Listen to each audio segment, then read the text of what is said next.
बाबा शिव को याद करें।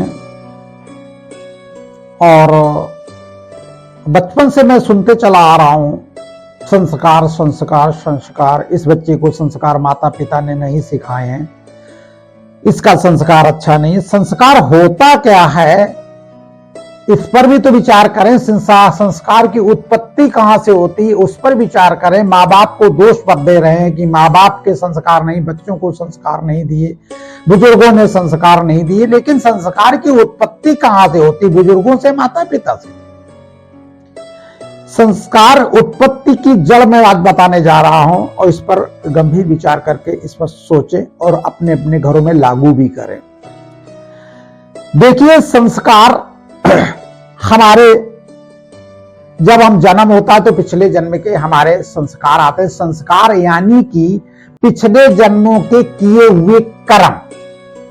अब हमने जो कर्म किए होंगे वही हमारे संस्कार के रूप में निर्मित हो जाते हैं, जो हमारे जन्म जन्मांतर जाते रहते हैं। और वर्तमान में माता पिता या परिवार या समाज या स्कूल कॉलेज जहां भी हम जाते हैं वहां से भी संस्कार को हमें कैच करते हैं। अब प्रश्न यह है कि संस्कार कहते किसको हैं? संस्कार बुरे भी होते हैं और संस्कार अच्छे भी होते हैं। तो ऐसी स्थिति में संस्कार की उत्पत्ति होती है हमारी सत्संग से। सत्संग का मतलब किसी ऋषि मुनि के साथ प्रवचन या गीता भागवत का पाठ सुनने से नहीं होता। संस्कार का प्रयोग होता है सत्य बोलने से। अगर आप सत्य बोलते चले जाएंगे, आप निश्चित तौर पर सत्य का संस्कार अपनी आत्मा में भर लेंगे। फिर आपके बच्चे होंगे तो उनमें सत्य के संस्कार भरेंगे, तो उन बच्चों में सत्य के संस्कार हो जाएंगे। वो बच्चे आगे जन्म जन्मांतर जब जाएंगे तो सत्य के संस्कार ज्यादा होते चले जाएंगे। अगर हम यही छोटे छोटी चीजों पर विचार करें, अब हमारे बुजुर्ग मान लीजिए कहीं वो झूठ बोलते चले आए, अब उनमें जो उनके बच्चे हुए उन्होंने भी झूठ बोलना सिखा दिया, तो ये संस्कार तो बच्चों में चले गए, वो अपने बच्चों में चले गए। कहीं ना कहीं वो संस्कार जन्म लेते हैं और वो कहीं ना कहीं बच्चों पर, परिवार पर प्रभावित होते हैं। कितना भी समझाओ वो झूठ बोलना नहीं छोड़ते। हमारे पास बहुत ऐसे व्यक्ति कि वो बात मुंह से निकालेंगे, सिर्फ झूठ की ही शब्द निकलेंगे। पता नहीं कितना दिमाग तेज है इन सब चीजों में, लेकिन तेज चूंकि उनके संस्कार इतने ज्यादा कठोर है कि वो बदल नहीं सकते। बहुत लोगों के संस्कार है कि बात हुई नहीं झापड़ मार देते हैं। बहुत संस्कार ऐसे बच्चों को देखे कि बात मुंह से निकली नहीं गाली निकलती। यहां तक कि लोग बच्चे माँ बाप से गाली देते हैं। यहां तक कि अभी हमें सुनने को मिला है कि भाई बहन आपस में झगड़ा करते तो माँ बहन की गाली देकर बात करते हैं। घर के अंदर की बात कर रहा हूं मैं आपको। तो ये संस्कार कहां से आए? पिछले जन्मों के कुछ आए, कुछ माँ बाप के संस्कार आए, कुछ स्कूलों से लिया, कुछ माया के बस हमारे ऊपर प्रभावित है। अगर सत्य के संस्कार हम घर में डाल देंगे तो एक कहीं ना कहीं जो सत्य का संस्कार होगा वो काफी चीजों को काट देगा, काफी उपद्रव को काट देता है। लेकिन हम ये देखते हैं घर में माताएं बहनें भी झूठ बोलती, अपने रिश्तेदारों से झूठ बोलती, तो क्या बच्चे इस बात को नहीं सुनते हैं? हमें इस पर विचार करना चाहिए कि ये संस्कार, लोग कहते हैं मजबूरी है, क्या करें, बोलना पड़ता। कोई मजबूरी नहीं है, आपको सत्य में कम बोलना पड़ेगा। झूठ सामने वाला जान तो जाते ही है, वो भले ना बोले तुम्हारा आदर करते हुए, बहुत मुफट होगा तो कहीं देगा तो आप तो झूठ बोलते हैं। आदमी इसलिए नहीं बोलता, अगला आदमी नाराज हो जाएगा। बड़ी समस्याएं हैं। तो ऐसी स्थिति में खुद सुधार करो। सत्य संस्कार जो हमारी सत्य भाषा शैली का जब प्रयोग होगा, सत्य बात का जब संग होगा तो हमारे संस्कार निर्मित होते हैं। सच बात को हम कहां से समझे कि ये सत्य है? उसके लिए सबसे सुंदर है कि आपने किसी बच्चे को मारा, आपकी आत्मा ने धिक्कारा, गलत मार दिया, ज्यादा मार दिया, नहीं मारना चाहिए। आप उसको मानो ना, उस आत्मा की बात को मानना ही संस्कार का निर्माण होना है। आप जो भी अपराध करते हैं आत्मा रोकती है, बस वहीं से संस्कार का निर्माण होना शुरू हो जाता है। आत्मा जब रोक रही है यानी सत्य के संस्कार जो आत्मा में हैं वो बार बार आपको प्रेशर दे रहे हैं कि आप ऐसा काम न करें। लेकिन हम क्या करते हैं?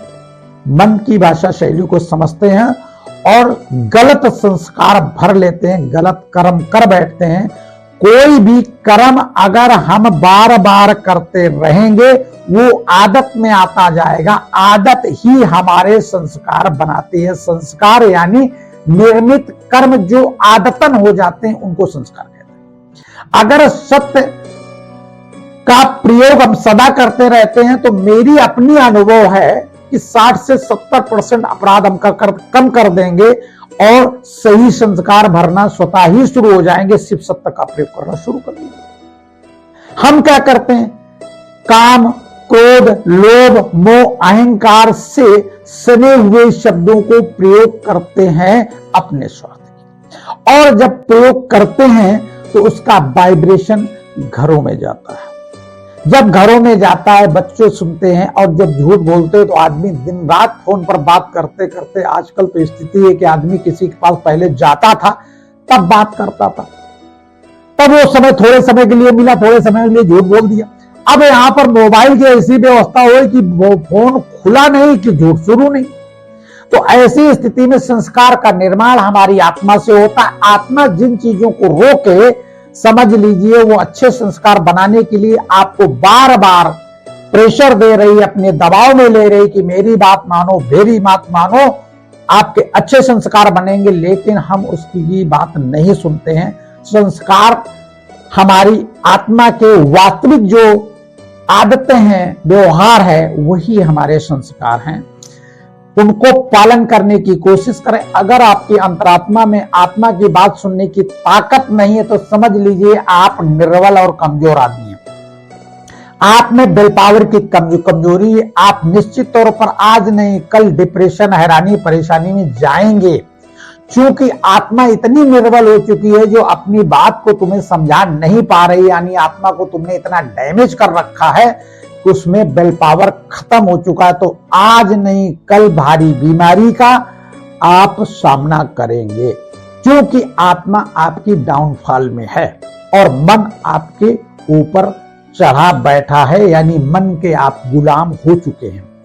आत्मा के गुलाम होना यानी संस्कारों का निर्माण करना और सुंदर और सुखी जीवन व्यतीत करना। सब कुछ तुम्हारे पास है, कांटा है तुम्हारे पास, चेक करो हमें क्या करना है। तमाम सारे ऐसे काम लाइफ में फंस जाते हैं जो कोई विकल्प नहीं लगता है, तो हम क्या कहते हैं? भगवान जाने, भगवान का काम जाने। ये बात छोटी छोटी बातों में भी आप प्रयोग करें, बाबा जाने, बाबा का काम जाने, आप हल्के रहेंगे।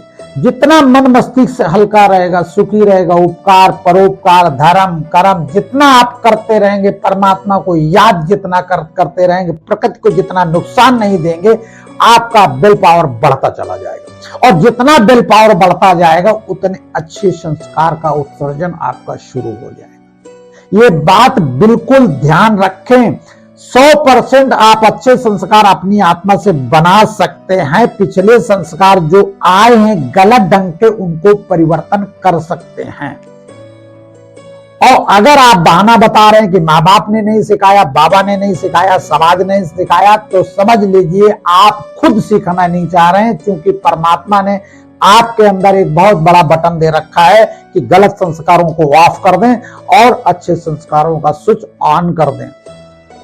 आप क्या करते हैं? अच्छे संस्कारों का स्विच ऑफ कर देते हैं। वो देर छोटी छोटी करंट देने लगते हैं, देते रहते हैं, परंतु आप लोग सुधार इसमें नहीं कर पाते।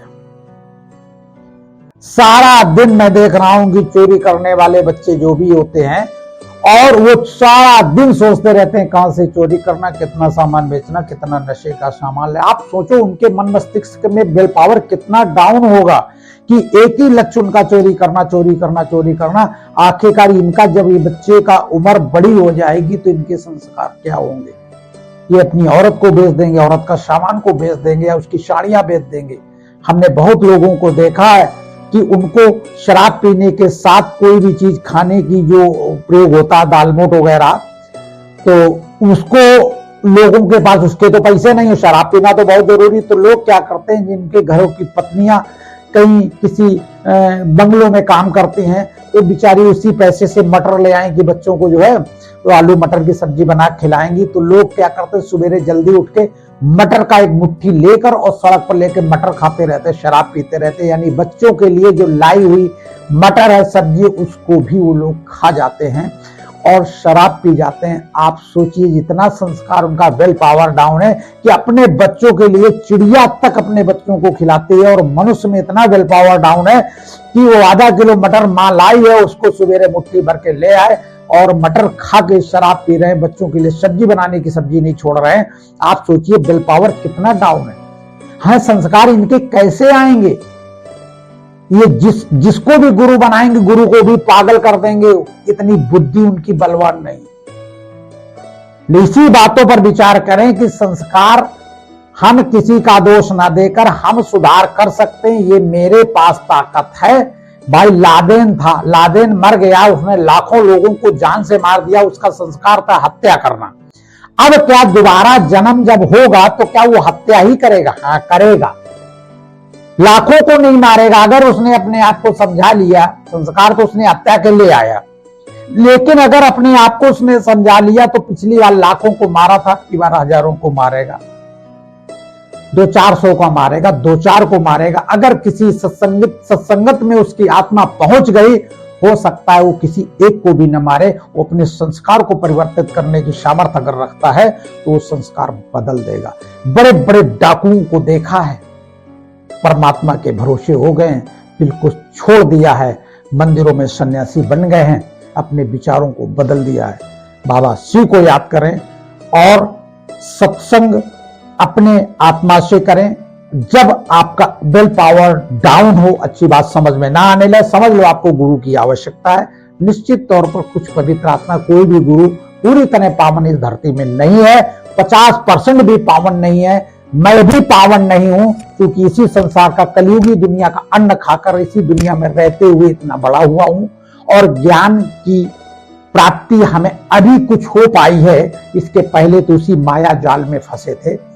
तो कोई भी पावन नहीं, लेकिन ये जरूर याद रखें किसी के अवगुण नहीं देखना। मजना जो होता है ना, बर्तन साफ करने वाला, वो सदा गंदा रहता है, लेकिन भगवान के भी बर्तन साफ करता है, भगवान के भोग के भी बर्तन साफ करता है, और बड़ी बड़ी पार्टियों के भी, बड़े बड़े साधु सन्यासियों की थलियां धोता है, लेकिन मजना गंदा ही होता है। तो कोई भी व्यक्ति पूरा पावन नहीं है, उसमें भी अवगुण होंगे। अवगुणों को मत देखें, गुण चुन लें। जैसे हंस दूध से पानी निकाल कर दूध ग्रहण कर लेता है, कोई भी व्यक्ति को ये न सोचे कि ये कितने पावन थे, इनका पिछला हिस्ट्री क्या है, ये पीछे क्या करते थे। अगर वो सच बात बतावें तो उनकी बात को स्वीकार करें।